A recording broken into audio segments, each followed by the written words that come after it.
Ito pala ang isa sa mga dahilan kung bakit naging health conscious si Kong, at kung bakit nag-gym siya kasama ang kanyang mga kaibigan at kapatid. Alamin ang kasagutan mula sa video clip na iyong mapapanood. Malalaman rin sa video clip kung gaanong kabuting kaibigan si Kong. Panoorin natin ito. So yun guys, nandito pa rin ako. Day 75 dito sa hospital. And ito na guys, dumating na yung result ko sa aking blood chem. Ito rin yung one of the main reasons mga pa kung bakit talaga ako nag-gym. Kasi may problema yung liver ko. Hindi naman ako nag-iinom, pero yun nga, may ganong klase na may fatty liver na ako. So, moment of truth, daming asulat dito guys, pero hindi ko masyadong naiintindihan pa lahat. Guys, send natin kay Dr. Mari. Hintayin natin kung ano yung response niya. Hello, Doc. Kamusta yung result ka, Doc?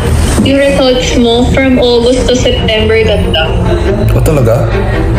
Oo. Parang kinumpare ko na, tinable ko kasi siya.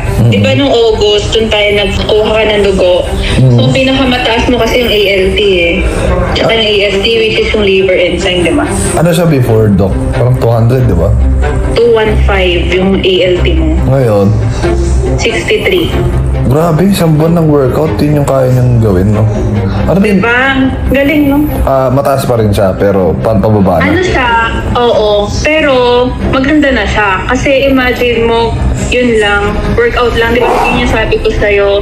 Kasi nga, obese ka eh. So, kapag nag-exercise ka, nag-change ka ng diet, bababa talaga at bababa.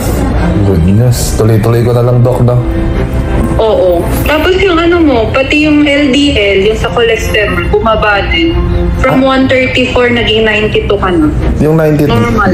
Normal na siya? Normal rin. Normal. Wow. Ay, may isa ka pa pala. Uric acid. Oh, meron din dati? Medyo mataas siya.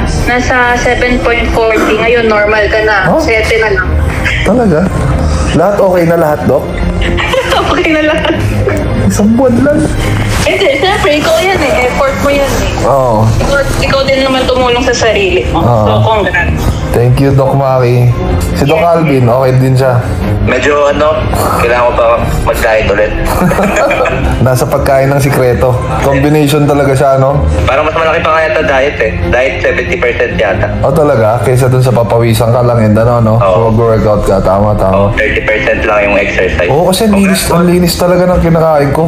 Talagang Okay. breast lang, breast na raw, ganun, paulit-ulit. Galing mo. Magaling yung meaning, disiplinado ka talaga. Oo, sa pagkain, no? Sige, Doc, tuloy-tuloy ko lang. Yes. Thank you very much, mga doctors. Papabuhay mo. Yes, buti naman. Sana yung mga kaibigan ko rin. Oo, ikaw na nga naglilid Tama yung Titignan ko kung pa-check up ko rin sila kung may update sa mga dugo-dugo nila pagka uwi ko. Sige. Okay. Thank you, Doc Maki. Doc Alvin, see you soon. Bye-bye. Thank you, Doc.